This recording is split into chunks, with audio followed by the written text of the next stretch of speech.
I'm Sue Goodwin.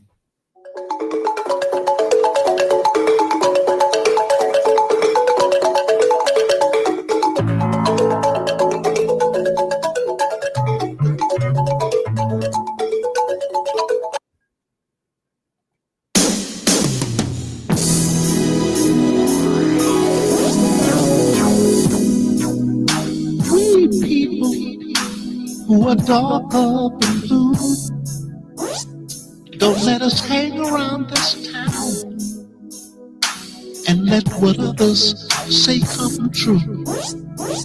We're just good for nothing, they all figure. A boy's grown up shouldn't jigger.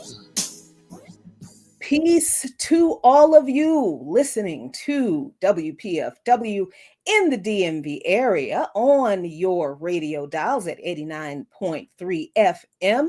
To those of you listening on the web at WPFWFM.org, peace to you. Peace to all of you watching on Black Liberation Media and Lukman Nation on all the socials. And shout out to my Aunt Clara, Uncle Junie, and all my family listening or watching wherever you all are. Welcome to the post-China trip edition of Darker Than Blue. I am Jacqueline Lukman, and this is the show where we talk about politics for the people that you just heard Brother Curtis Mayfield say are darker than blue. That's us, you and me, y'all.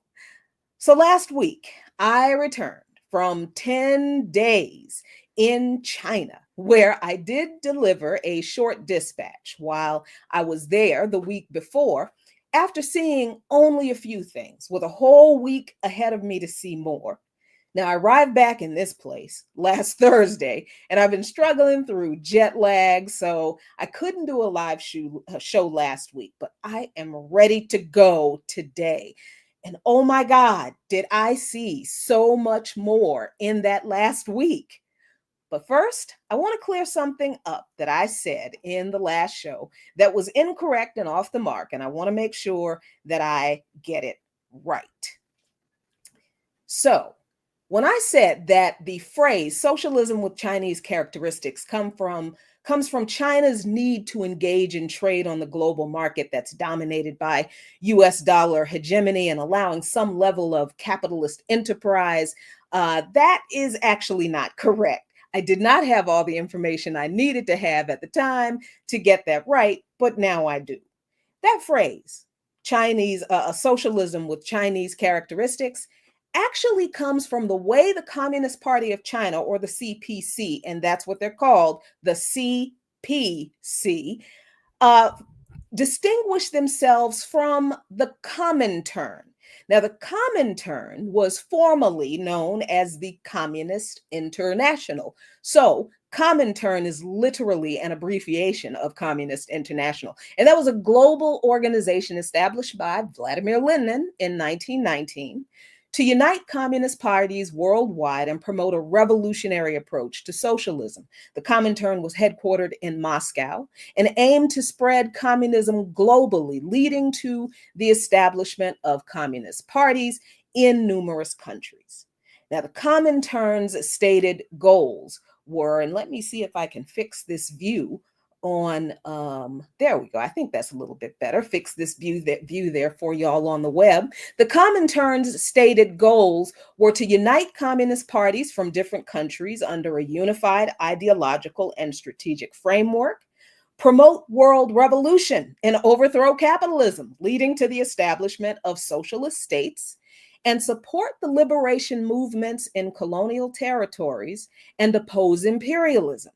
So that last point, is why countries like the Soviet Union, China, Cuba supported the anti-colonial struggles in Africa, helping the colonized break free of colonial and imperialist domination is literally a part of the principles of communists.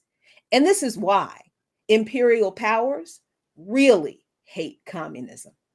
They never want you to know that their hatred of communism is really about the principle within communism to help the colonized free themselves from colonization and to destroy colonization and imperialism worldwide.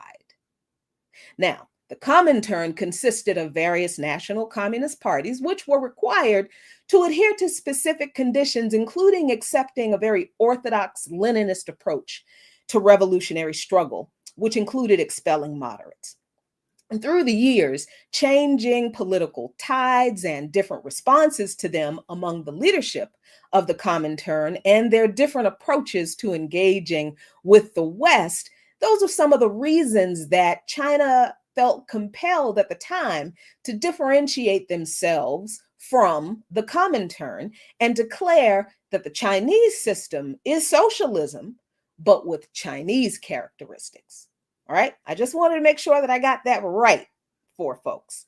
So, it's true that capitalism does exist in China, as I said in that show 2 weeks ago. So, what does that mean, though?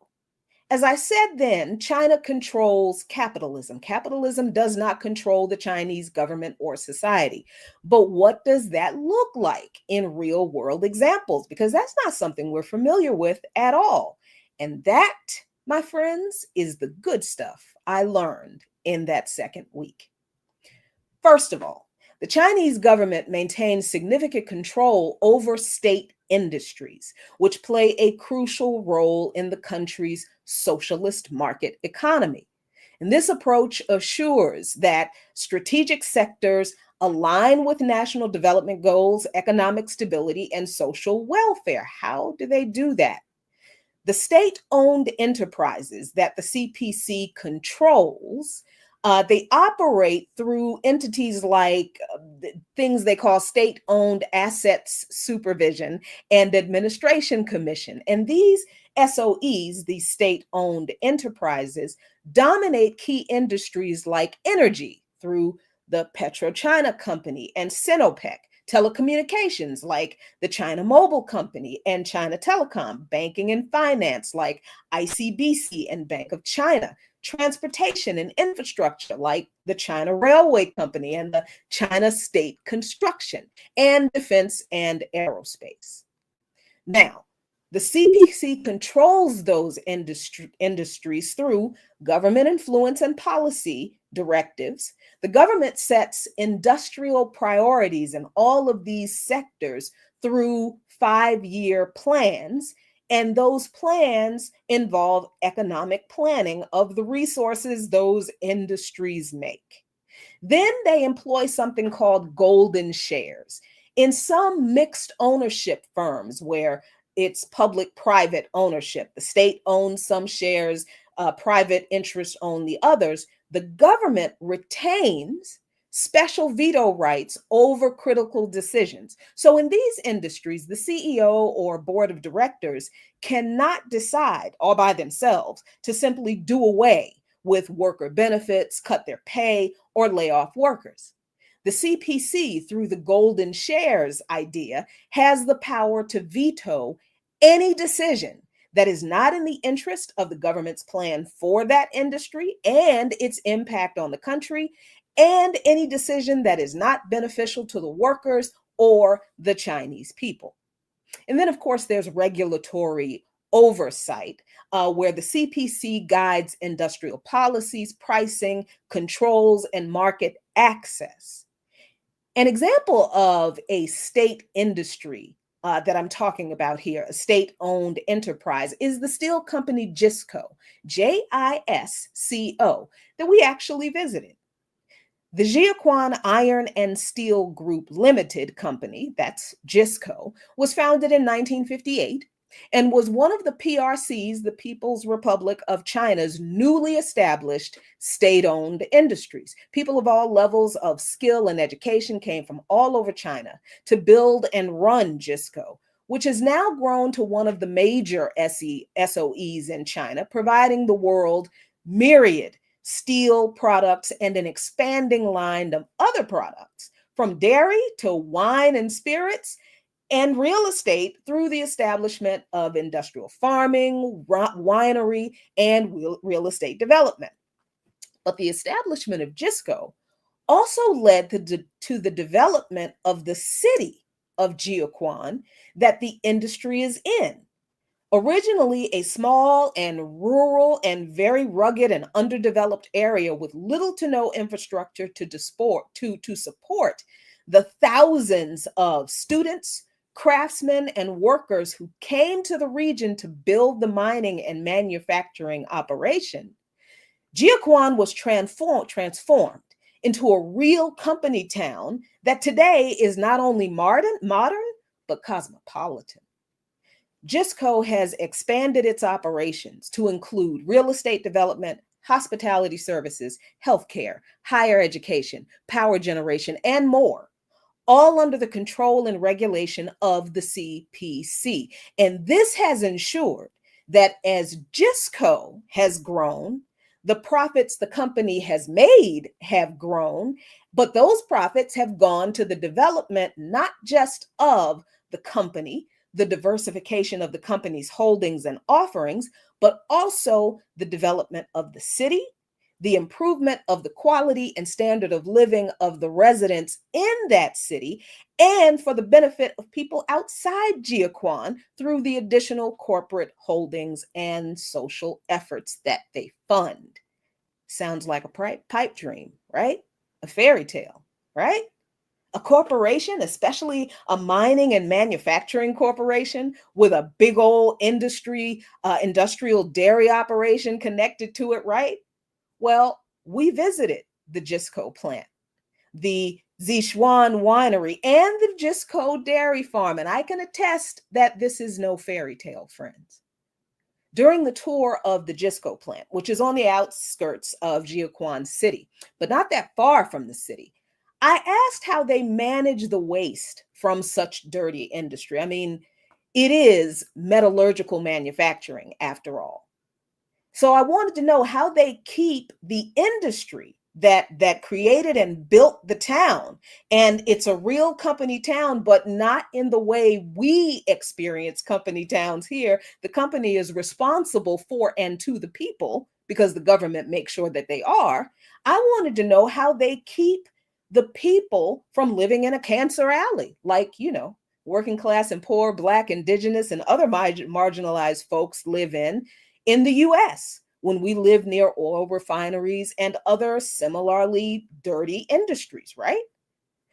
Well, we were told that the modernization of industry under the guidance of the CPC, in line with its policies on environmental protection and respect for the people's health and standard of living, has increased the efficiency of operations so much that the waste and harmful emissions usually produced has been significantly reduced than even when the industry started, and are constantly being assessed and improved to maintain quality products with less and less negative impact. That's modernization in industrialization that's already produced benefits.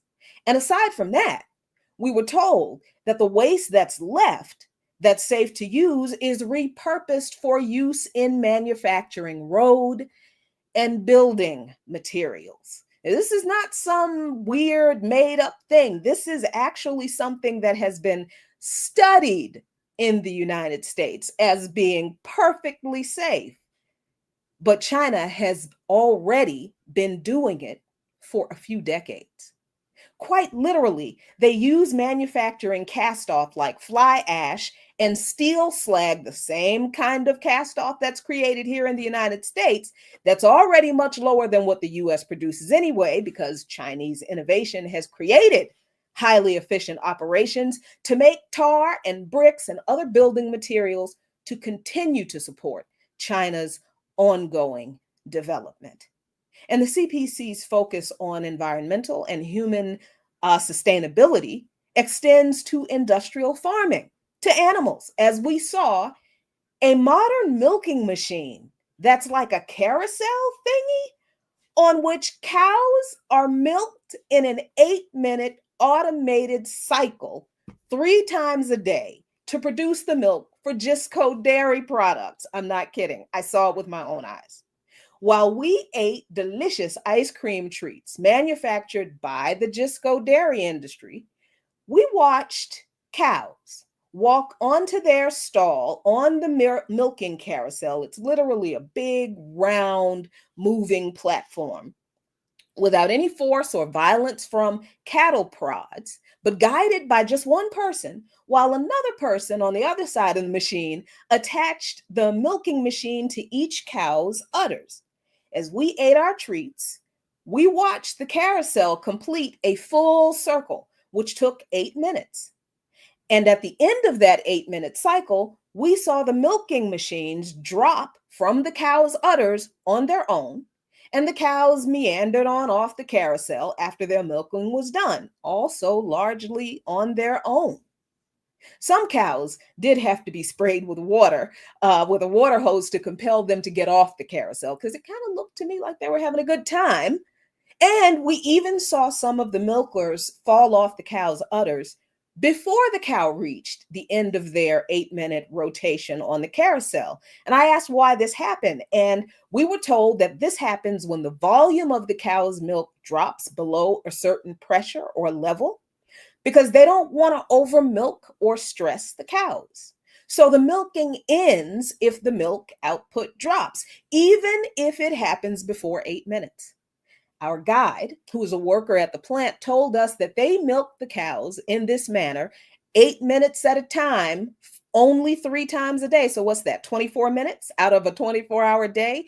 He said they do this because it ensures that the cows are well cared for and not hurt or scared, because that produces better milk. Because fear releases hormones into the bloodstream. This is what the man said. And that those hormones get into the milk. So our guide ended his explanation with this phrase: we believe that happy cows produce better milk. And we saw that with our own eyes. I can attest that it was the best passion fruit creamsicle I ever ate. And the cows really did look pretty happy to me. Oh, and the winery? Yes, we visited that too. Gansu Sichuan Winery, where they produce 50,000 tons of alcohol products, and they are on track to produce 10,000 tons of high-end wine every year. The company has the largest wine cellar in China. In 2006, they won the title of one of the 10 best wines in China, and they currently produce more than 20 varieties of wine using the most advanced technology in the world. Now, I wasn't sure I would be able to bring bottles of the absolutely delicious offerings back, but I'm absolutely going to see if I can order some from somewhere, because it really was quite amazing. But what really blew my mind was that the winery, also a state-owned enterprise as a subsidiary of Gisco, also does not discard waste. The grape seeds that are left from winemaking are used to produce sheet masks for skin care. I'm not kidding. Grape seed infused skincare sheet masks. I brought 2 boxes of those back. Are you flabbergasted yet? Because I was, and I think I still am.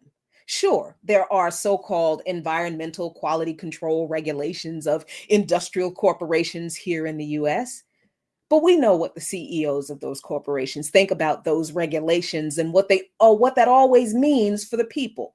Poor pay, poor benefits for workers, poisoned environment for residents living in proximity to these industries, and no government protection or recourse for the harm these corporations and their industries and their completely unregulated waste cause, because they've paid lobbyists to convince politicians to reduce, eliminate those regulations, or not hold them accountable when they ignore them, when they actually harm and kill people. Now, this approach to the CPC control and management of key industries are reflected even in their market reforms of their mixed economy. While China has introduced market-oriented reforms that allow the kind of diversity that Gisco has carried out, that facilitate innovation, diversification of products that lead to increased market share and growth and profit, the state retains control over something called commanding heights of the economy. And I got to explain that to you because it's a principle of Leninist thought. The term commanding heights refers to the strategic and influential sectors of an economy that have a significant impact on other industries and the overall economy.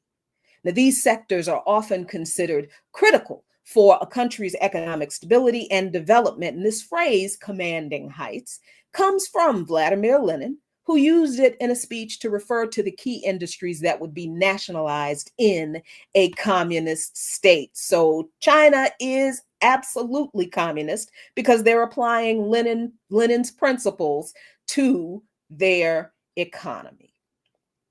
So this approach is absolutely critical for the development that we saw in China and for the well-being of the Chinese people and for the ability of the Chinese government, the CPC, to eradicate abject poverty as they have.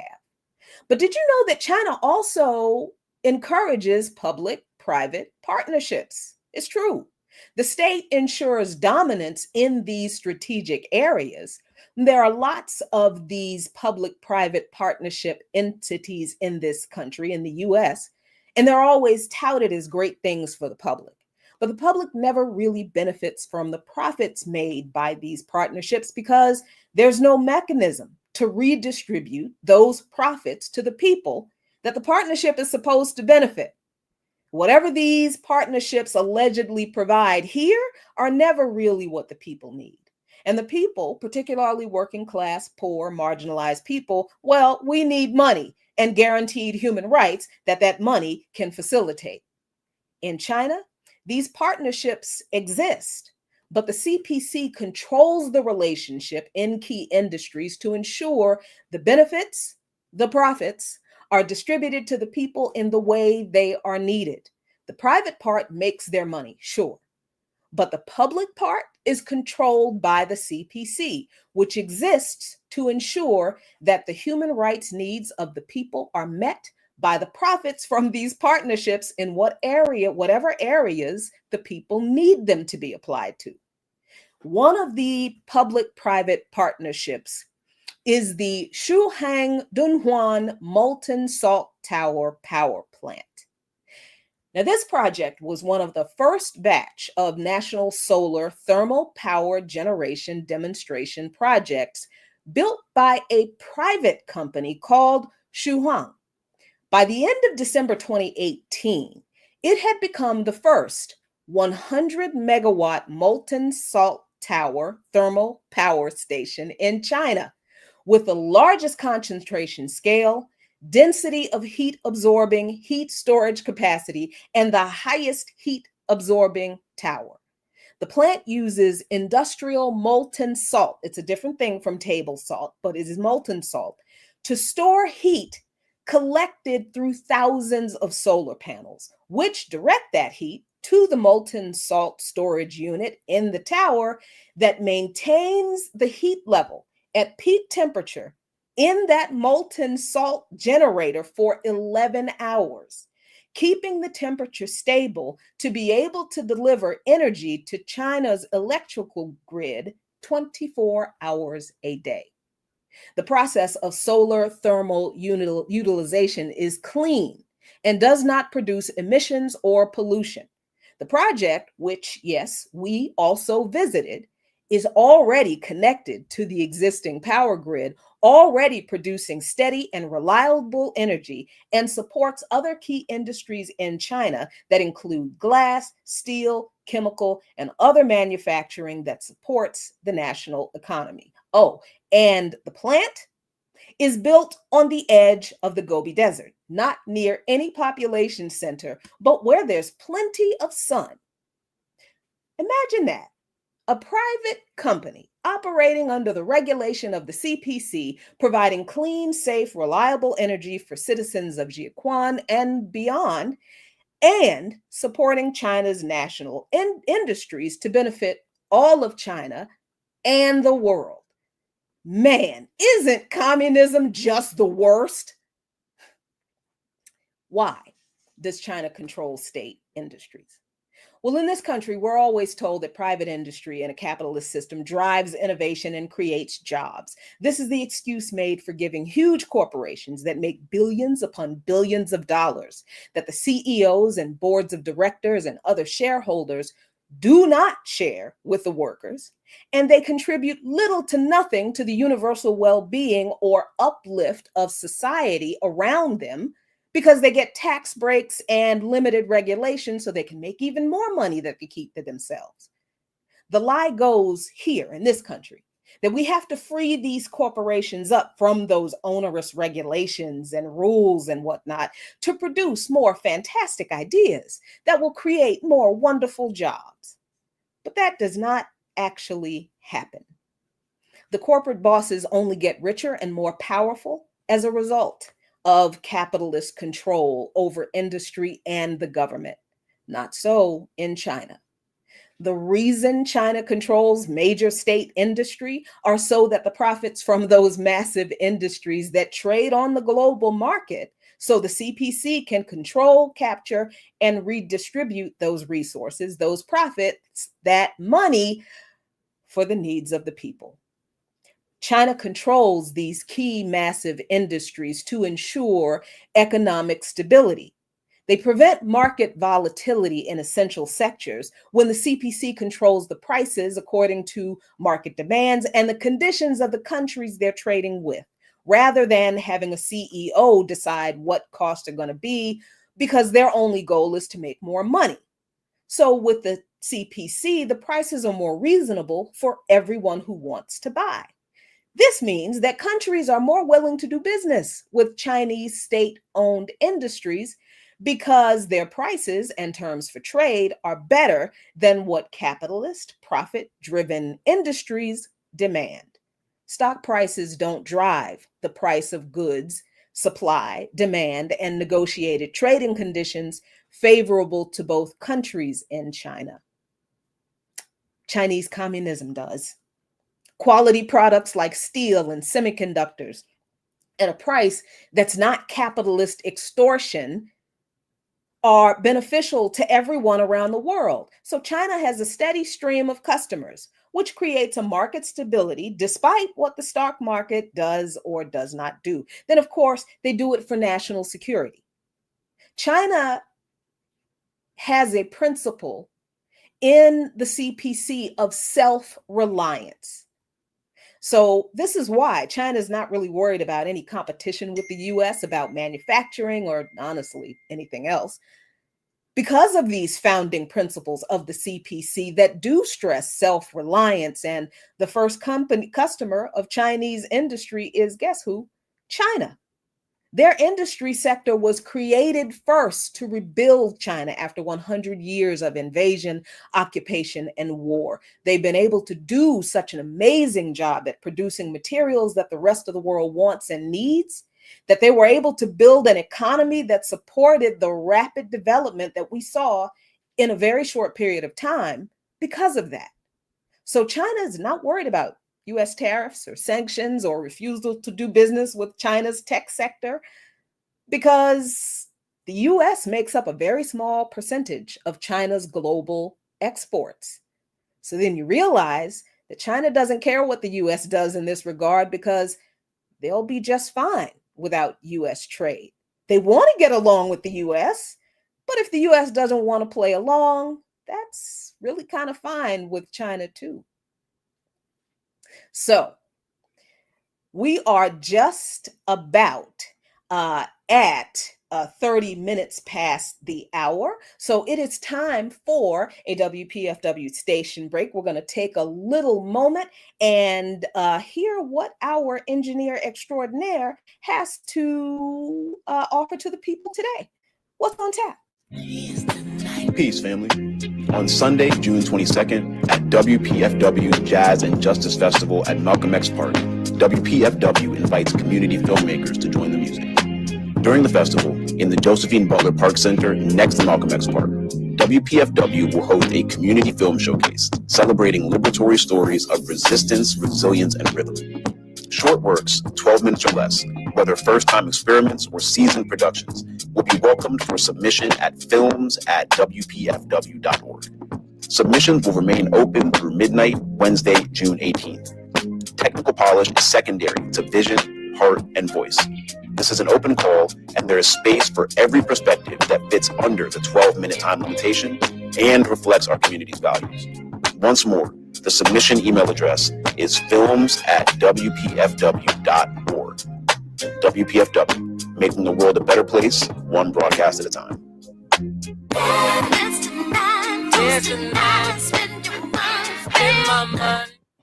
I love that song. I love that announcement. Thank you so much.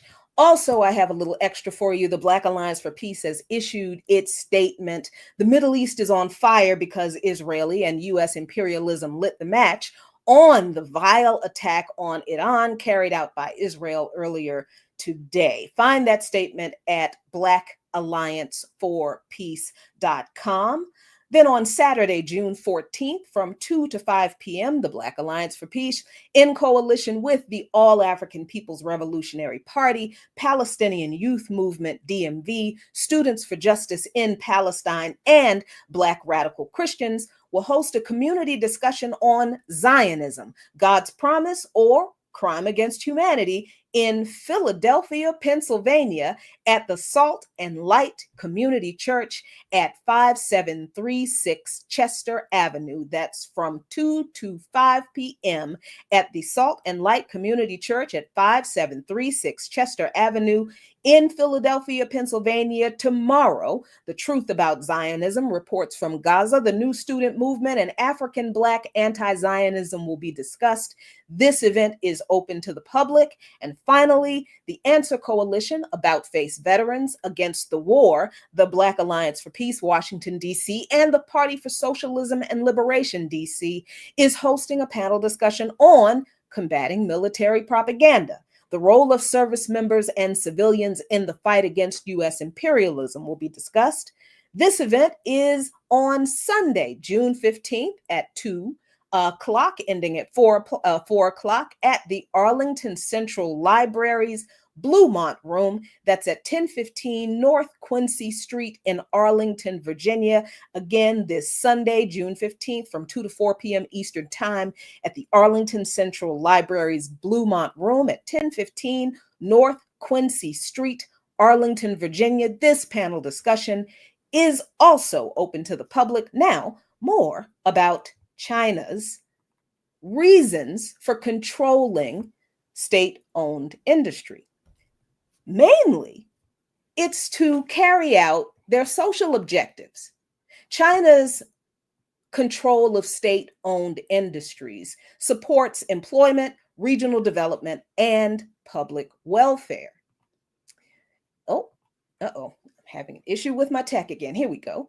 China controls this key industry and key infrastructure so they can use that money to uplift its people. And they've done that, already lifting 800 million people out of crushing, abject poverty through this approach and accomplishing the kind of rapid, incredible development in major cities that's reaching the interior cities, the smaller cities, and the more remote areas of the countries now. Now, there's no homelessness in China because the CPC builds housing for all the people through the SOEs that it controls. It is that socialistically simple, y'all. How do they do this? Well, let me show you how. But first, I want to allay another myth about China. Everybody thinks that China controls and owns all of the business in the country. If you're thinking that China just snatches all the money that everybody makes in any kind of business at every level, that's not true. China is not a totalitarian state where people cannot own their own business or property. I would argue that most businesses in cities in China, particularly the ones that we saw, are actually owned by individuals because guess what? China encourages individual and small enterprise entrepreneurship.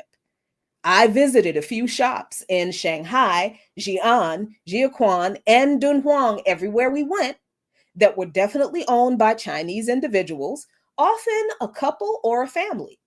And I even bought myself some really lovely clothes from some of those stores too, and jewelry. So the model of state-owned enterprise has driven this rapid industrialization and modernization of industrialization, technological advancement, while maintaining stability and allowing for the entrepreneurial spirit to flourish at the same time that China raised the standard and quality of living for the whole country, and housing is a great example of this and something I noticed in every city we went to. Now, of course, I was looking for homeless people, especially in a major city like Shanghai, because I'm so used to homelessness and tent cities and encampments living in Washington, D.C., as most of you are living wherever you are. I had to know why I didn't see any homeless people in such a large city. And in a country with 1.4, I think, billion people, I had to know how this was done and how it continues to be maintained. What I found out was that China has an incredibly diverse but very, very targeted approach to providing housing, specifically to guaranteeing housing as a human right. The ways they have done that through a key component of their social welfare system is to provide affordable housing for low and middle income families. And this policy reflects the Chinese government's commitment to ensuring housing security, improving living standards, and aligning with the broader goals of social stability and harmonious development. They produce several forms of social housing to meet different needs targeted toward different groups of people, like low rent housing for urban low income families, young workers, and migrants. And they also subsidize housing sold at below market prices to middle income families. And then on top of that, they have what they call a shared ownership housing kind of thing, where buyers purchase a portion of the property, like 50 to 80%, while the government or developers under government regulation retain the rest, reducing upfront costs. Then there is the program of shantytown renovation, upgrading, or as a last resort, relocating residents from poor quality urban neighborhoods.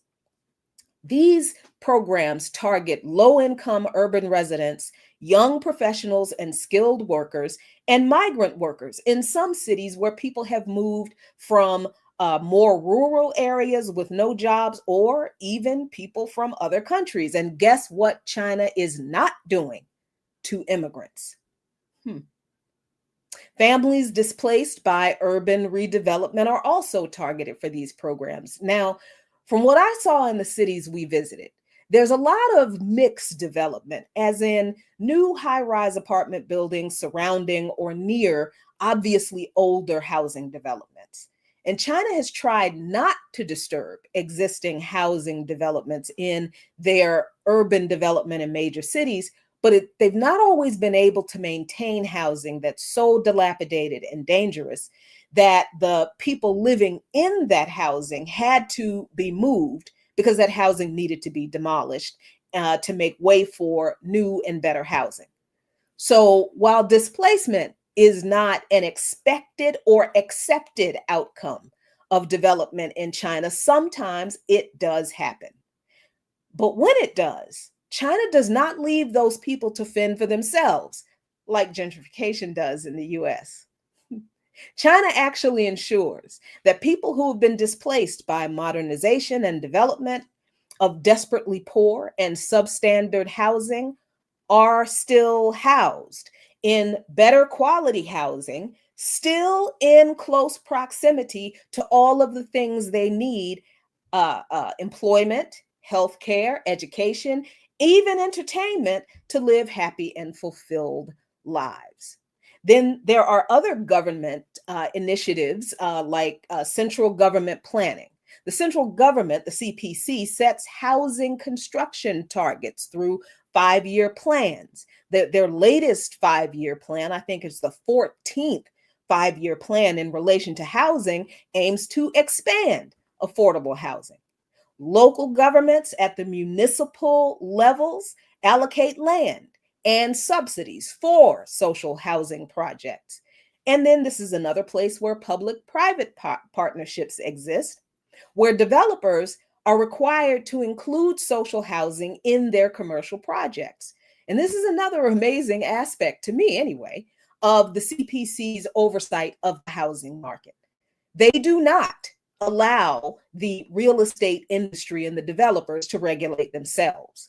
The developers do not dictate to the government what they will and will not do, and they do not decide how much they will and will not charge for housing. The CPC regulates that. And the affordable housing parameters, what affordable actually means, is not set by the developers like here in the US, where in DC in particular, affordable housing might be based on a market rate, where a family of four with an income of $150,000 or an individual with an income of $80,000 or $90,000 is considered within the range of affordable housing, when the average income for the poorest people in the city is actually around $30,000. So nobody can actually afford this so-called affordable housing.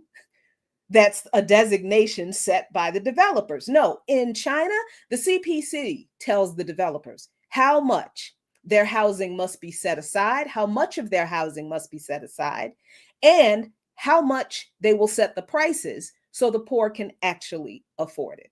And then on top of that, the CPC provides subsidies for renters and home buyers.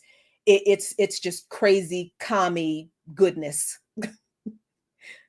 Of course, there are challenges and contradictions because there's no such thing as a utopian, perfect socialist or communist society. Like high demand in major cities does lead to long waiting lists for newer modern housing that's being built. And the ongoing construction of this housing was seen in almost every city we visited except for one. And then there are regional disparities, like smaller cities may have an excess supply of housing while the bigger cities have shortages.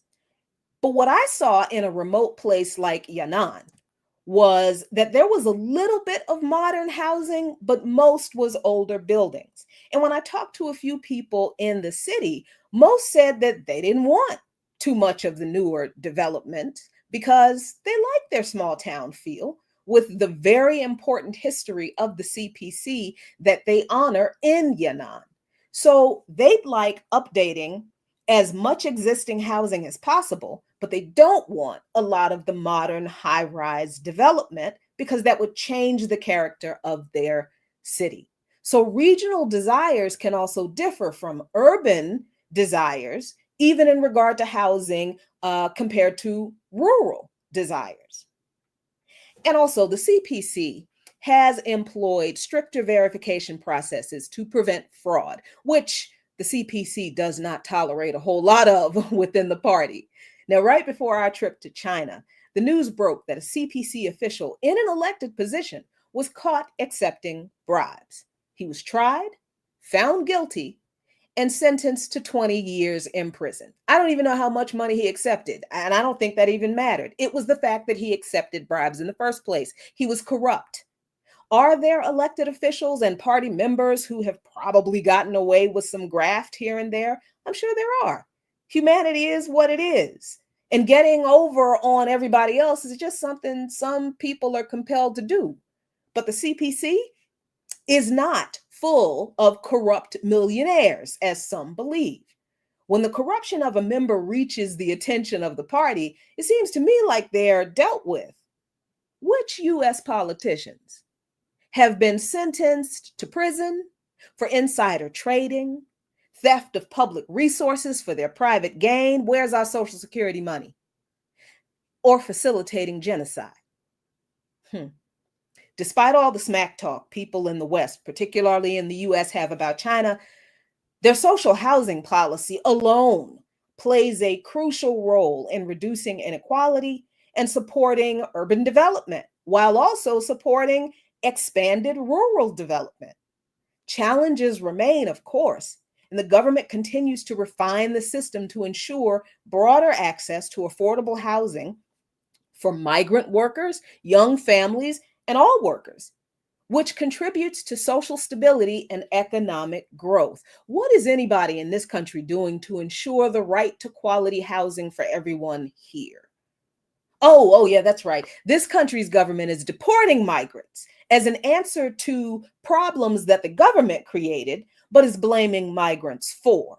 Once the migrants are all gone, guess what, y'all? This government's not going to do anything to make your lives better. Certainly not anything like what China has already done for its people, including migrants, and is well underway in the process of doing more of. That's not just politics. That's people-centered, human rights-driven politics, and that's the essence of communism. And about the CPC and its principles. The things I learned that I didn't even know that I didn't know blew my mind, one of which was that while the US has created a whole Hollywood industry to lie about the US being the victors over the Nazis in World War II instead of the Soviet Union, China was also fighting a war against the fascist Japanese aggression at almost the same time. But we never hear about the war the Chinese fought against the invading Japanese army, do we? So let me tell you a little bit about it. The War of Japanese Aggression refers to the period of military expansion and aggressive military actions undertaken by the Empire of Japan from the early 1930s through World War II. This included the Second Sino-Japanese War, which occurred between 1937 to 1945. Now, the Second Sino-Japanese War was the largest Asian war in the 20th century and has been described as the Asian Holocaust or the Chinese Holocaust in reference to the scale of Japanese war crimes committed against Chinese, mostly civilians, which resulted in an estimated 20 million civilian deaths. This war is known in China as the War of Resistance Against Japanese Aggression and started on September 18, 1931, when the Japanese staged the Mukden incident, which was a false flag event fabricated to justify their invasion of Manchuria and the establishment of the puppet state of Manchukuo. Manchuria ought to ring a bell, because there's this concept called a Manchurian candidate that is based on this false flag that fascist Japan created to start this invasion and war with China. Everything has a meaning and an origin, y'all. Before then, from 1931 to 1937, China and Japan engaged in skirmishes, including in Shanghai, where we visited, and in northern China. Chinese nationalist and Chinese communist forces, respectively, were led by Chiang Kai-shek and Mao Zedong, who fought each other in the Chinese Civil War since 1927. In late 1933, Chiang Kai-shek encircled the Chinese communists in an attempt to finally destroy them, forcing the communists into the Long March up to the mountains of Yanan, where we visited, resulting in the communists losing about 90% of their forces. Now, I'm going to talk a little bit about Yanan later on because it's an incredibly important place. But for right now, as a Japanese invasion became imminent, the nationalist forces demanded that Chiang Kai-shek unite with the communist forces to fight the Japanese. He refused to do it. So he was placed under highest house arrest, Chiang Kai-shek was, by his own men, who forced him to form the Second United Front with the communists under Mao Zedong in late 1936 in order to resist the Japanese invasion. The full-scale war with Japan began on July 7th, 1937, near Beijing, after which Japan fully invaded the rest of China. Japan captured the capital of Nanjing in 1937 and carried out the horrific Nanjing massacre. Look it up. Soviet aid was sent to the National Revolutionary Army and Air Force and contributed to Chinese victories at Changsha, and the Japanese were unable to defeat the Chinese Communist Party forces in Shaanxi, who waged a campaign of sabotage and guerrilla warfare. In November 1939, Chinese nationalist forces launched a large-scale winter offensive, and in August 1940, communist forces launched the 100 Regiments Offensive in central China. In December 1941, Japan launched the surprise attack on Pearl Harbor, declared war in the United States while they were waging war in China. The US then increased its aid to China under the Lend-Lease Act, so it wasn't free, and the Chinese forces, with their unified mission, with a diversity of tactics, finally forced Japan to formally surrender on September 9, 1945. The surrender to the US occurred a few days earlier on September 2, 1945. Japan had already been beaten to a pulp by the Chinese and were ready to surrender to the US when the first atomic bombs ever used in the history of mankind were dropped on Japan by the US. We never, ever hear about the Chinese defeat of Japan that occurred during the same time as US history books and movies lie about the nuking of Hiroshima and Nagasaki being the things that forced the Japanese to surrender. Political leaders in this country and in the West in general will never give communists credit for anything, even if they were the ones between the Soviet Red Army defeating the Nazis and the Chinese communists and nationalists defeating the Japanese, who actually won the global war against fascism. That's what the Chinese call World War II, by the way. I like their term better. Here's something else you didn't know. After the Japanese surrendered to the US and China, China was recognized as one of the 4 policemen, regained all their territories lost, and became one of the 5 permanent members of the United Nations Security Council. I know you want to know what the 4 policemen are. I didn't know that either, but I do now, so I'm going to tell you, and your mind will also be blown. The 4 policemen was a post-war council with the Big Four that the US President Franklin D. Roosevelt proposed as a guarantor of world peace. Their members were called the 4 Powers during World War II and were the 4 major allies in the war: the United Kingdom, the United States, the Soviet Union, and the Republic of China. Now, that was before they were established as the People's Republic of China. Now, Roosevelt repeatedly used the term 4 policemen starting in 1942. That's where the term comes from. The 4 policemen were supposed to be responsible for keeping order within their spheres of influence. As a preventative measure against new wars, countries other than the 4 policemen were supposed to be disarmed. Only the 4 policemen were supposed to be allowed to possess any weapons more powerful than a rifle. But as we can see, that didn't last, did it? Now, what has one of the 4 policemen, well, 2 of the 4 policemen, done to undermine the authority, sovereignty, and role in assuring world peace that the other policemen, the communist policemen, were supposed to be responsible for? The rogue, violent, genocidal policeman, the United States, along with its equally despicable imperialist colonizer, the UK, decided that the other nations, the communists, did not have rights to govern their societies as they chose, didn't have a right to sovereignty because they allegedly were evil communists, the Soviet Union and China. But those communists led the way in defeating global fascism and defending humanity from fascism.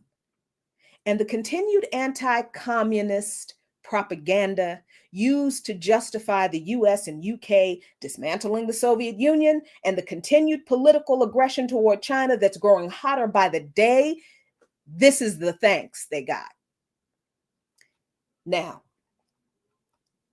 when we, the delegation with the Friends of Socialist China, returned to the United States, the organizer or the co-organizer of the organization Friends of Socialist China, Carlos Martinez, posted an update from some negotiations that were going on at the fourth dialogue on people. I'm sorry, I'm trying to read the thing. Fourth dialogue on exchanges and mutual learning among civilizations conference, which is why we were in China with the Friends of Socialist China. We were invited there to attend this conference. We didn't know that there were meetings going on behind the meetings that we didn't know anything about until we came back and a major agreement was announced.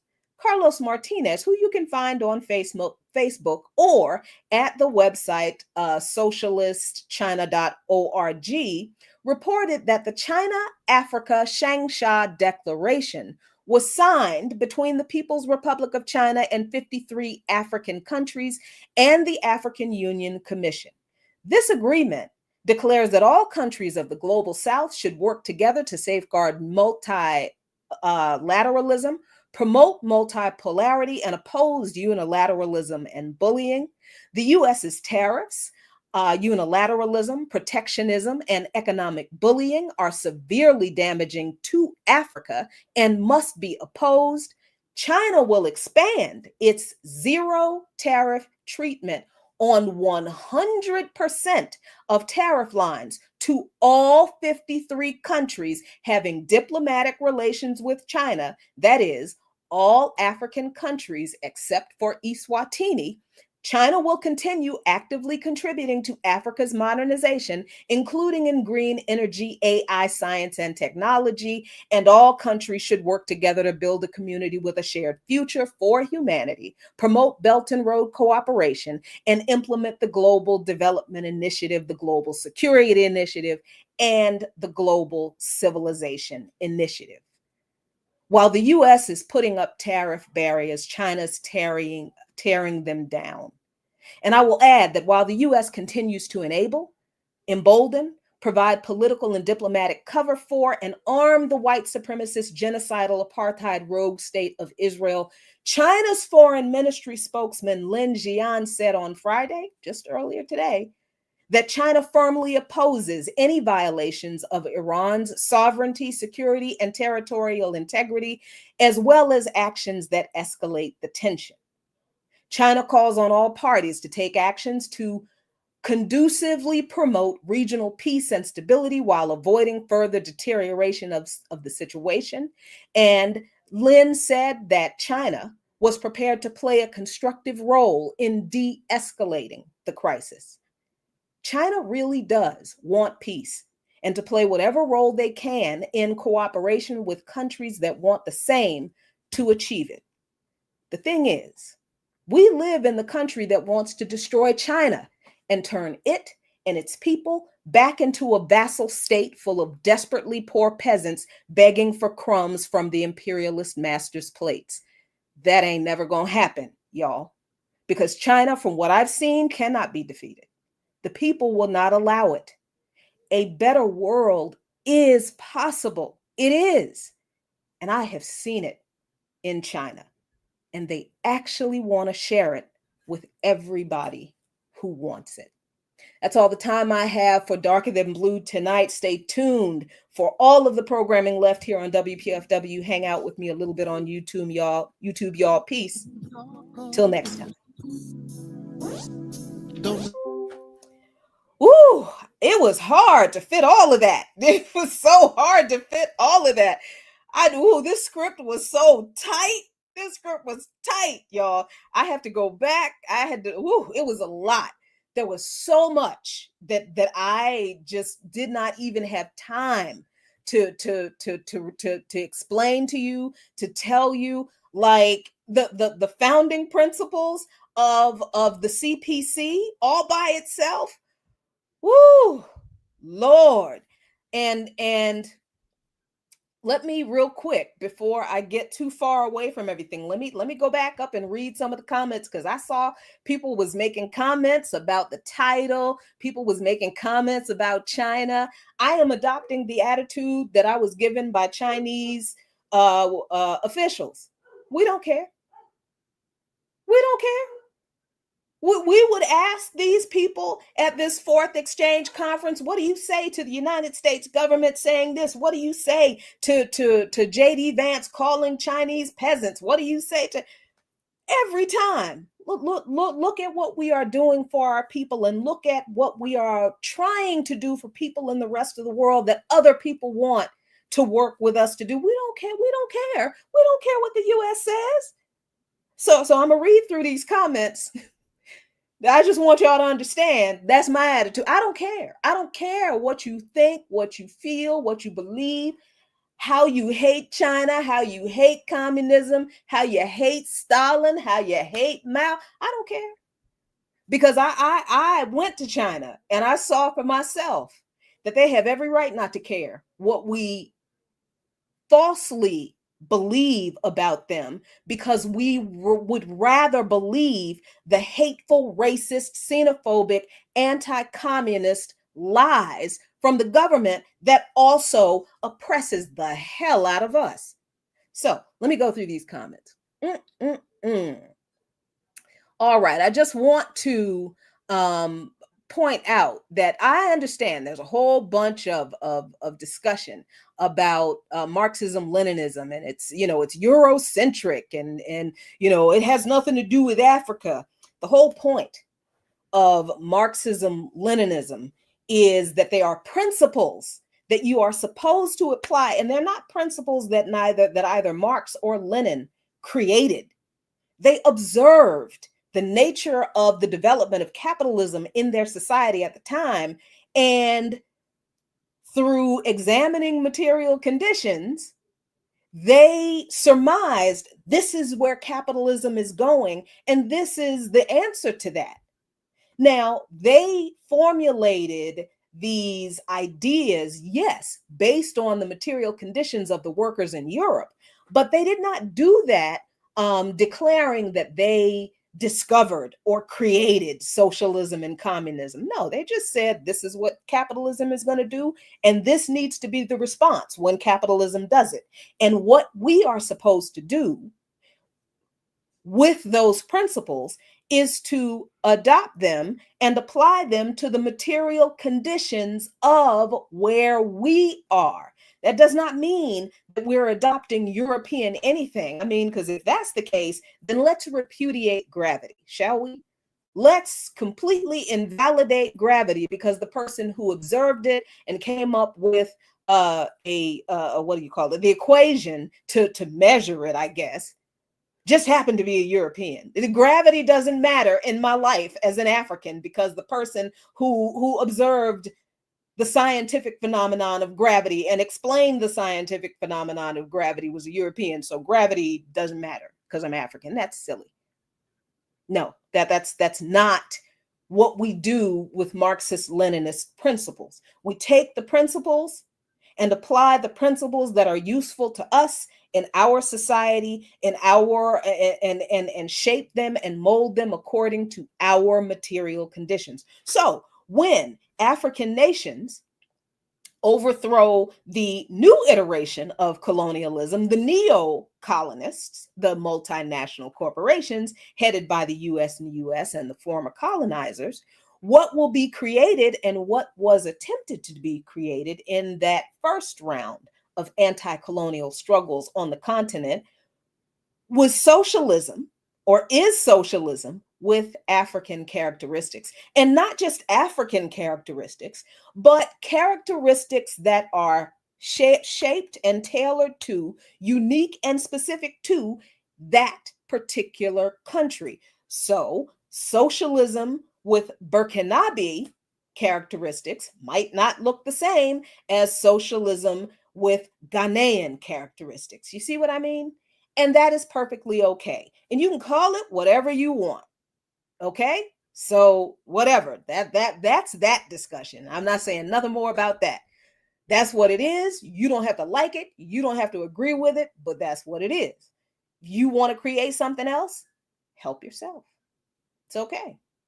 Now, the founding principles of the CPC that were shaped partially in Yanan, in this mountainous region, little teeny little town up there, where the museum, there are several museums of the foundation and the establishment of the principles and of the party and of the People's Republic of China in Yanan. So some of the founding principles really fascinated me. In this museum in Yanan, and I'm posting pictures. I took over 1,000 pictures of videos over 10 days. So that meant I took like over 100 pictures and video every day. I didn't even realize I was doing it because I was so amazed by everything that I saw. And that camera was just out the whole it was just amazing. So I've been posting them in increments on my Patreon, which you can find patreon.com/LuqManNation, LuqMannation. Some are public, some will be paid only because it's Patreon. And look, I need support, so please support me through Patreon. But one of the things that I found fascinating, oh, okay. Yeah. Thanks, Leah. I see that question. Thank you. Thank you. So one of the things that I found fascinating was the principles for the establishment of the party that they came up with up in Yanan while they were hiding out from Chiang Kai-shek and the nationalists who were trying to kill them all, right? And the nationalists weren't exactly opposed to imperialist interference in China. That's kind of partially why they weren't keen on uniting with the communists to kick the Japanese out, because the nationalists weren't exactly unhappy. They didn't exactly fight the British or the French when the British and the French popped off the Opium Wars. You understand? Okay, so up in Yanan, the CPC under Mao Zedong came up with what was called at the time the 10 no's of the Yanan period of the CPC. And I guess you could call it like the 10 commandments of the Chinese Communist Party. They are as follows. No corrupted officials, number one. No corrupt officials. Number two, no local tyrants or evil upper class. Number three, no gambling. Number four, no prostitutes. Number five, no mistresses. Number six, no beggars. Number seven, no cliques or selfishness.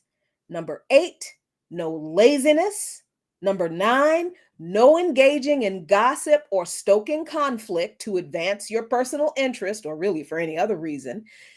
And number 10, no profiting off of disaster or the people's misfortune. Now, this museum, the museum of the Yanan period of the CPC, and their display of the development of CPC principles, thought, and policy are really important to understanding China's government and its people today.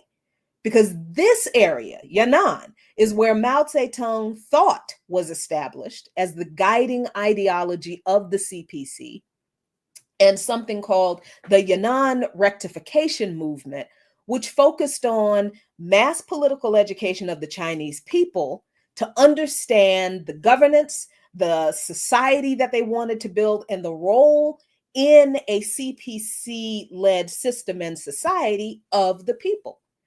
The focus of much of the political education was on democratic centralism that came from Mao's essay on New Democracy, which advocated for democratic centralism, which emphasized compliance with authority with the CPC's rules and regulations, while still allowing for mass democracy among revolutionary masses.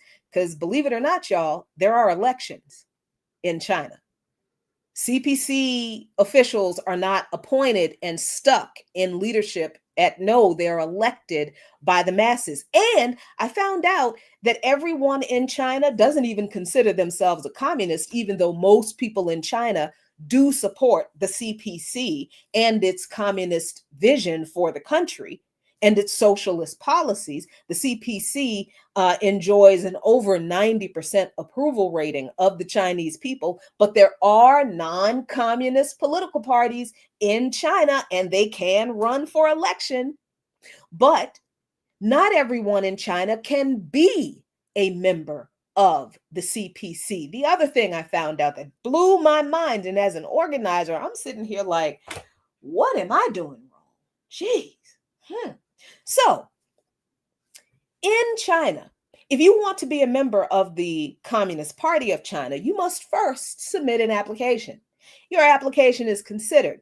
I don't know what's on the application, but I was told by several people that the application is reviewed. You have to prove that you know the history of China, the history of the CPC, the principles of the CPC, that you are familiar with the CPC's policies. Then you must commit to upholding the CPC's policies in your personal affairs. You must be an upstanding person. And Xi Jinping has actually instituted a policy with a greater focus on dealing with bad behavior among party members. That's happening right now.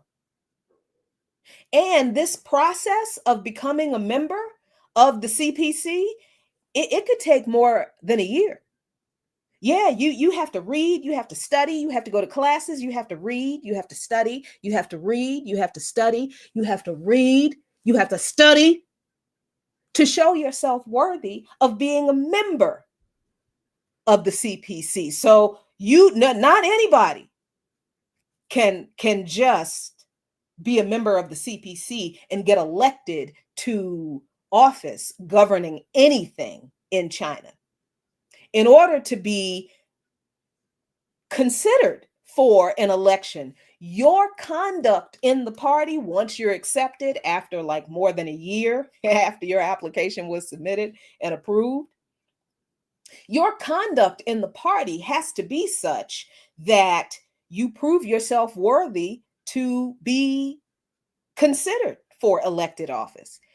If you win your election, then you have to maintain a positive, and I mean in the 80% and above, approval rating of the people who elected you in whatever level that they elected you to, whether it's village elder. I don't know if that's actually an elected, if I'm just saying, whoever the mayor of the village is, and that's at the lowest level, I think, of development in China, is like a rural village. So in order to, if you want to run for elected office at the next level above the village, well, for at least 5-10 years, the people in the village who elected you, and I think it's like 10 years, the people in the village who elected you, they have to approve of the job that you have done over a very long period of time before you're even considered qualified and worthy to run for higher office. So, as an example, for what this kind of truly democratic system looks like within the Communist Party of China, Xi Jinping becoming the Secretary General of the CPC took 40 years. And that's 40 years of him moving up the ranks from one elected office to another, proving himself worthy to be even considered to lead the people. That we don't have anything like that in this country. We don't like how the elected officials who lie and claim they represent us never actually do. What can we do when we don't like them, when we don't approve of them anymore? They're not going anywhere. In China, if an elected official's approval rating, an official who is a member of the CPC, if their approval rating is not up to par over a period of time, the party gets rid of them. Not like it takes their life. I mean, the party replaces them. The party removes them from office. That literally the party fires them from their job as an elected official. Where they do that at? Here. What? Can y'all mad at China? Okay. Anyway, so this in the CPC, yes, they educated their people on the principle of democratic centralism, which does say, look, these are the parties of the policy. These are the policies of the party. This is how we're going to do things. These 5-year plans, that's what it is. The corporate, the state-owned industries, that's what that is. You don't like it, you can go somewhere else. But look, we understand that the people at every level of society have different needs, different demands, different desires. So you should have someone in the party who can bring those things to us, who can serve you, who you can trust.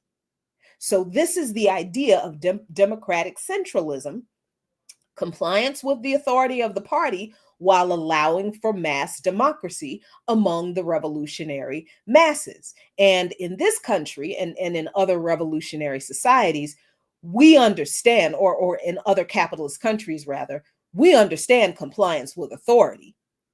But the authority that we are demanded compliance to is violent, selfish. It exists to support and protect the rich and their property, and does not dispense any true justice for the people. But the authority of the CPC in China exists to serve, uplift, and protect the people and the Chinese nation, not to serve, grow, and collect profit at the expense of the people and of other people around the world. And this is where a common Chinese focus on something they call the Yanan spirit comes from. And this includes values like CPC members and officials and elected leaders maintaining close ties with the people, self-reliance, and hard work. And these are principles for the members of the CPC to follow in relation to their responsibility to the people they govern.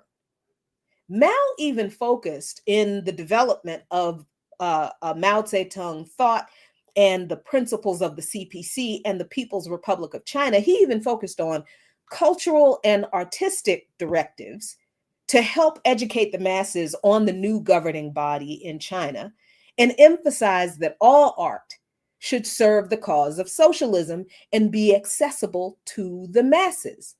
So they didn't just create socialist communist propaganda to make people accept socialism without any critical understanding of the concepts and what those concepts would mean to and for the people, but he demanded that that art should be able to be enjoyed and understood by everyone in China, especially the poor.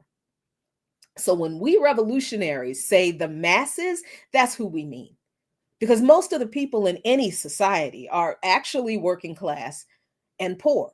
And this was definitely true in China after that 100 years of humiliation. Their population was not just poor, they were abjectly poor, brutally poor peasants. And even that, the focus on making art and culture accessible to the Chinese poor, that wasn't even accidental, that was intentional. Because at a time when the strategy of the Chinese Communist Party was based on urban workers, and that strategy was based on a literal orthodox fundamentalist interpretation of Leninist thought, which does state that the focus on urban workers should be where we should get the leaders of revolutionary action, with little thought to the role of rural peasantry and poor people. That's out of Leninism. But Mao advocated a revolution based on the peasantry, specifically poor peasants. Another example of socialism with Chinese characteristics. Didn't matter what Lenin said, Mao applied the principles of the peasantry leading the revolution, but he changed it to focus on the material conditions of China at the time, which was a country full of desperately poor rural peasants. Why did Mao do that? Because he graduated from a place called Hunan Normal University. Mao was a college educated dude. Then he became a teacher and a labor organizer after joining the Communist Party. He was impressed by the Guangdong communist leader Peng Pai, Pengpai, look him up, who was a radical intellectual who organized peasants of his home districts into organizations. And those organizations, led by peasants, redistributed land and promoted social change. So when the communists joined the nationalists in the First United Front, Peng headed the Peasant Movement Training Institute, where Mao was a member and became co-leader. So then the nationalists, with communist and Soviet support, launched this northern expedition in 1925 to unite the country and oust the Japanese imperialists, setting off the demonstrations in the cities and whatnot, which sparked an uprising of peasant associations in the countryside. Instead of the nationalists working with the peasants in the countryside, it was the communists under Mao who went to those peasants in the rural areas and their organizations to help them advance their army, to assist those peasants in opposing the warlords and their landlord allies that the peasants in the country rose up to fight. The resistance of the peasants and the assistance they received from the communists was actually key in the united nationalist and communist defeat of imperialist Japan.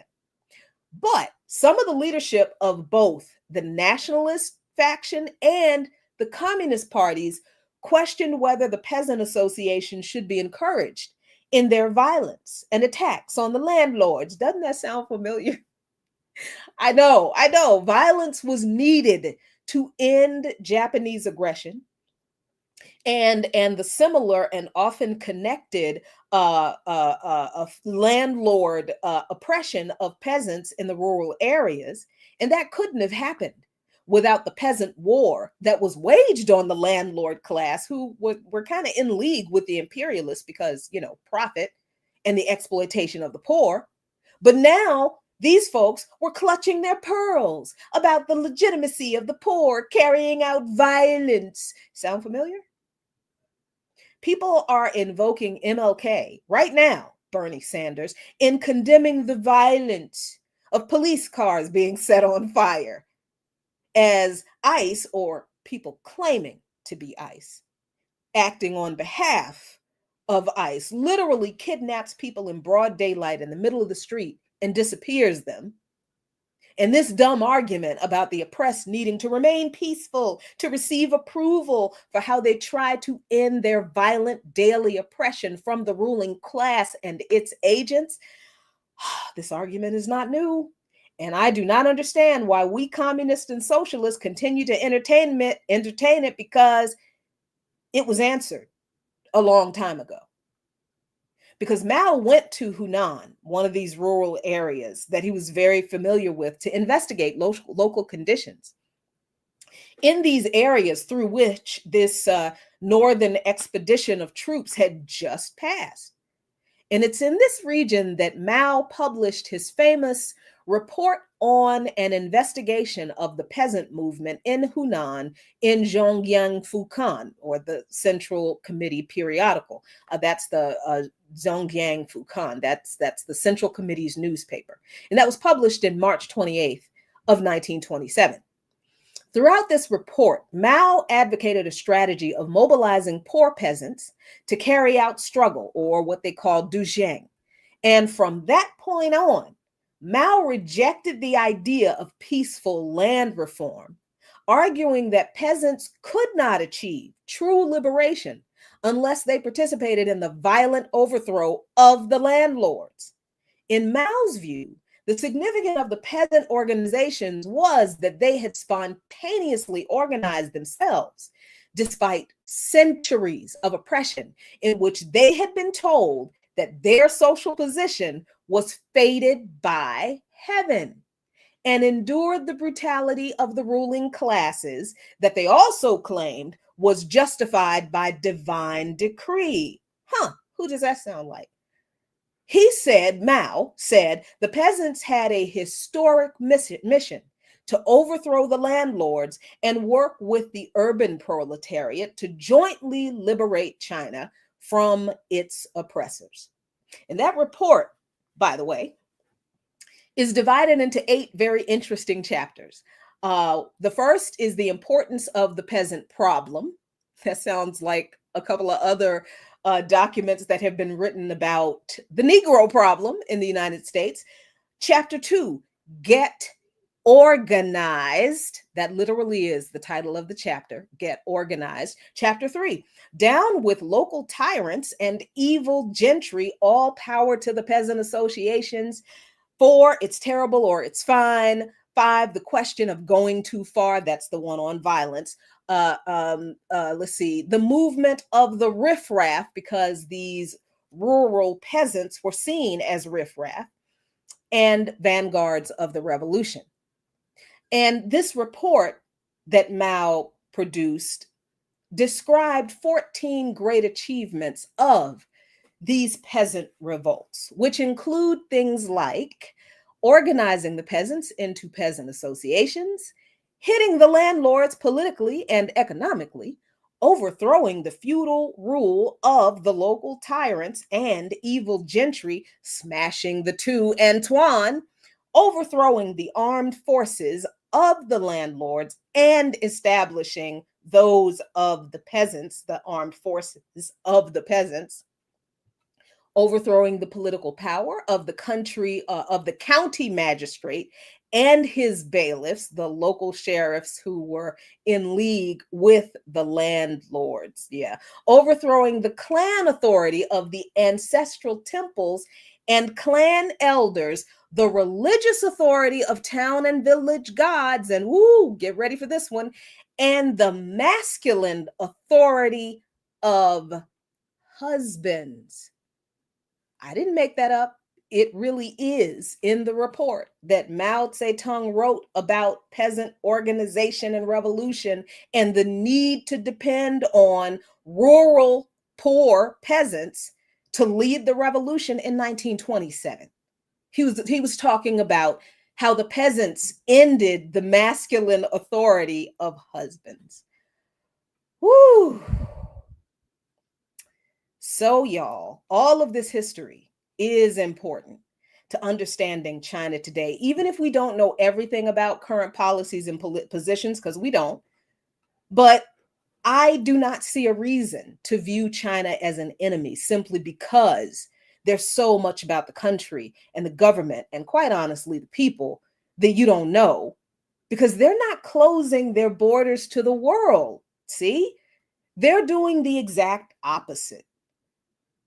And as I said, the co-founder of the organization Friends of Socialist China, Carlos Martinez, I saw some of y'all making comments in the chat about Friends of Socialist China. I don't care.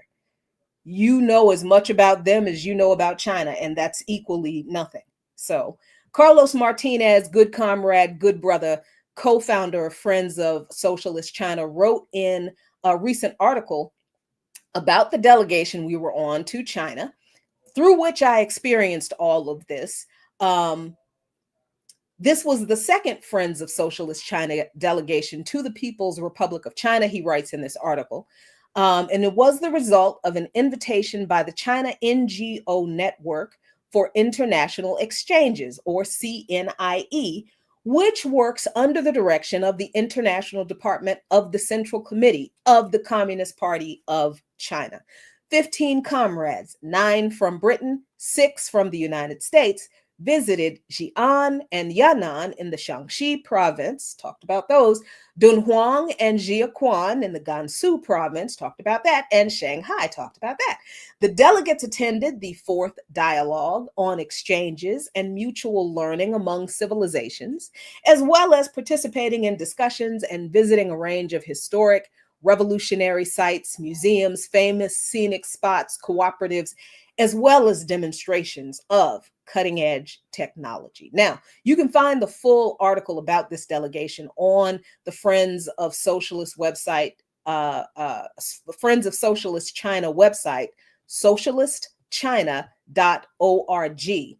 And like I said, I've been posting pictures with little narratives about all the stuff that I saw in those 10 days on my Patreon, patreon.com/Luqman Nation, LuqMannation, in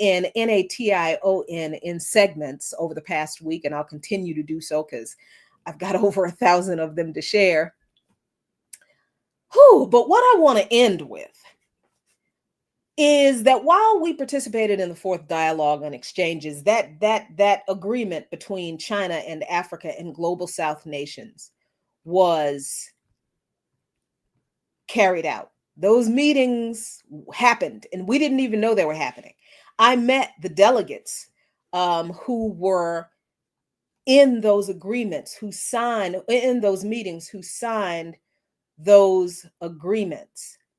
So while we're doing our thing as delegates coming to see China for ourselves, Chinese delegates were in China making deals, and delegates from global South countries were in those same kind of meetings, making deals with the Chinese government to benefit the people in their countries and the world.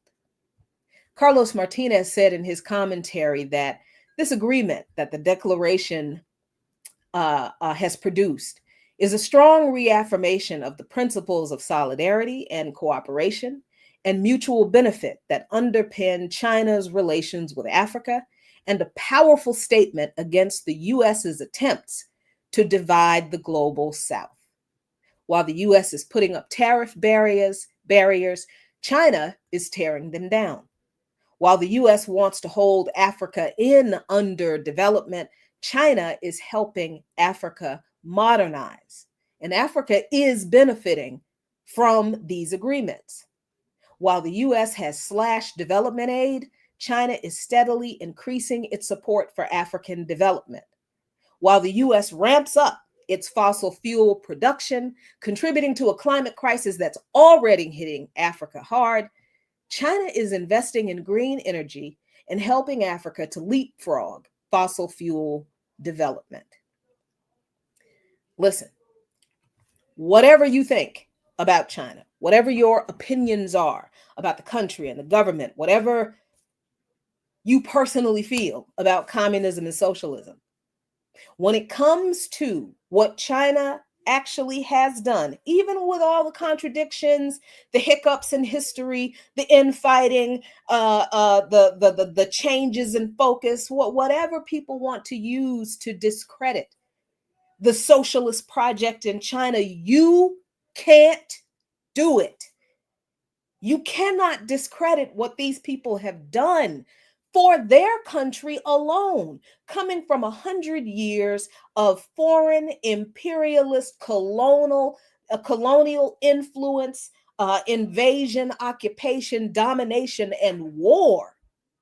And not only being able to harness the power of 1 billion plus people to build state industry, to create enough state profit to develop a country that was largely a bombed out giant farm full of very, very poor peasants, to the modern marvels that Shanghai, Beijing, I think it's Guangzhou, are all the major cities. You need to see it to believe it. And then once you do see it, it's kind of hard to wrap your mind around how they did it in less than 100 years. They did it through socialism, y'all. That's how they did it. And they not only developed their countries from ashes to glass and steel skyscrapers so modern that it rivals anything in the US and Europe, they have at the same time lifted 800 million people out of rural, crushing, abject poverty and raised the standard of living for all Chinese, while they have also done things like this deal between Africa and global South nations to raise the standard of living of people around the world. You can't discredit what these people have done just because you don't know anything about it. Just because the capitalist nations, the Western nations that have already successfully destroyed the communist socialist project in the Soviet Union and in the countries surrounding the Soviet Union that were a part of the Soviet Union, they've been targeting China all this time. Just because these people demonize communism, it does not mean that their demonization and your acceptance of their demonization can actually discredit anything that China has done. Now, I am not putting China on some type of ideological pedestal. China is not our revolutionary model. They are a great example for how and why socialism is the answer to capitalism. I wish I had an answer to the question why China has not succumbed to the attacks from the West that the Soviet Union and African nations that were engaged in liberational anti-colonial struggles succumbed to. I asked that question of several people, and we all have different answers because I actually think people haven't thought a lot about that. And I'm actually kind of excited that we don't really have a solid answer for that question, because that means we've got some more thinking to do about what our socialist revolution is going to look like, right? And how we are going to defend it. And I think in that answer, that whatever those answers are that we come up with, I think that we might expose some contradictions. Okay, like the one thing about all of the reaching out to the West and to trying to maintain diplomatic relationships with the U.S. after all that the U.S. has done to progress. I think that's a contradiction, because I would just like for the Chinese to stop playing nice with these mugs and this beast. You understand? I don't, because we understand that you can't negotiate with these terrorists here. China, I think, trying to maintain diplomatic relations in a way that I'm not entirely crazy about, but I respect their right to sovereignty. I have no right to tell China how to govern their people, and I certainly have no right to tell China how to deal with the government in the country that I am supposed to be waging war within to destroy this system, so that this country can leave China alone and the rest of the world so we can all live in peace, right? I like that there are no solid answers to that question. I like it, because I think that signals to me that the socialist communist revolution, the ideals of the socialist communist revolution are not dead. They're not a thing in the past. They're not something that we can't do anything with because the ideology came from Europeans. No, I think the more we have questions about how a country like China was able to do what they've done through socialism and communist principles, I think those answers are how we advanced what our revolution will look like. So I'm actually cool with not having answers to that question, because I'm very excited about the answers that I think we're going to come up with, because we need to come up with those answers, because we need a socialist revolution in this country. We need to destroy this fake democracy, this kleptocracy, this what's the word for oligarchy. We need to begin to think about the kind of society we want to build on the ashes of this capitalist system that is dying. We need to look at the example of what democratic centralism really is and how that facilitates real democracy in a way that we do not understand, that we don't actually have it here. Yeah, we have elections here, but the elected officials don't actually do the will of the people. And the elected officials don't care what the will of the people are, because the elected officials are actually put in place. They are selected by the ruling class, not by the people. That is not true in China. So I do think, I do really believe that while China is not our model, and the thing is, China doesn't even want to be our model. Mao never said, Deng Xiaoping never said, what was the one after, dang, I can't remember his name, sorry, but Xi Jinping, they are not saying everybody needs to do what China does. China's not trying to be the Comintern. They're not trying to be the fourth communist international, to shape all communist movements and organizations and societies after China, according to Chinese, the Communist Party of China rules. That they're not trying to do that. They don't want to be anybody's model. China seems to want to work with countries that want to work with them. And if they can be an inspiration for communist socialist revolution, they're happy to be an inspiration, but they are not going to step in. And this was told to us. China is not going to step in and direct another country's socialist revolution toward what China thinks it should look like. That is our job. And because it's our job, that's why we need to understand every iteration of socialist revolution that exists and have ever existed. We need to understand the Chinese system, contradictions and the successes, because there are a lot of successes, but there are contradictions. It's true, and that's okay, as long as they don't succumb to the contradictions, as long as the contradictions are dealt with in an honest and open and transparent way, and the contradictions are not allowed to cripple or interrupt the ongoing revolution, right? I think that's okay that there are contradictions that we see, because we learn from those contradictions, because China sure did.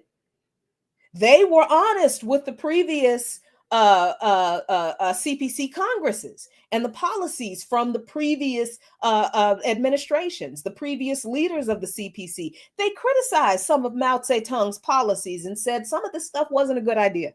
Let's not do that again. And they did something different under the next Secretary General. And they continue the criticism, this is the principle, this is the communist principle of criticism, self-criticism. It is unity, struggle, unity. You do a thing, you plan a thing, you using communist and socialist principles, you implement the thing, you observe the progress and the implementation, you document the outcome, you assess the outcome, you're honest about whether the outcome met your goals. If your goals aren't met, you're honest about why. You find out why. And then you address those issues. And if the mistake is on behalf of the CPC and their policies, they course correct. If the mistake is some communication thing, or on the people side, maybe it's not exactly what the people wanted, then the CPC goes and asks the people, what did we get wrong here? What did we not understand? What is it that you really want? We need to learn about communist revolution, socialist principles being applied in the context of a communist revolution for the benefit of all people, so that we know what we're supposed to be building when we overturn this thing. That is why China is valuable to our struggle, not so we can be just like China, but because China's development of their revolution gives us lots of examples for what we should be looking to accomplish. Maybe not how we do it, maybe not the specific tasks and strategies, but the kinds of outcomes and the possible ways that we can reach those outcomes. That's what I think. That's what I think about this whole thing. I think we can learn a lot about actual democracy. I think we can learn a lot about what the value of elections are in a communist social society. They do play a role. They do have elections. They mean something very different from what they mean here. I think we need to understand communist and socialist principles in general. And we certainly need to understand them in the context of specific revolutions in specific countries. So this much attention that we're paying to what's going on in China, we need to understand what the principles were that Thomas Sankara based his revolutionary actions on. What were they supposed to mean for the African people? Do you understand? This, knowing this information doesn't serve to exceptionalize China. I hope that's what people are not thinking that I'm doing. Because I'm not going to live in China for the rest of my life. No disrespect. I'm definitely going back. But I'm not going to spend the rest of my days there. My people are probably not going to spend the rest of our days there. But China is an example for us, I think, for what is possible through communism and socialism, despite what anybody who doesn't want that has to say about those principles. I think I really have seen a better world that is possible. And I do think I have seen it in China. Contradictions and detractions included. So that is all the time I have. Thank you all so much for hanging out. I am not even going to pay any attention to the comments in the chat that are still criticizing things that I am explaining very clearly. I have answered every single one of the criticisms and the disingenuous comments, the silly imperialist accusations, the mischaracterizations of China, the slanders, and even the personal attacks upon my person. My perspective is exactly like China's. I don't care. Y'all have a good night. I'll see y'all next time. Peace.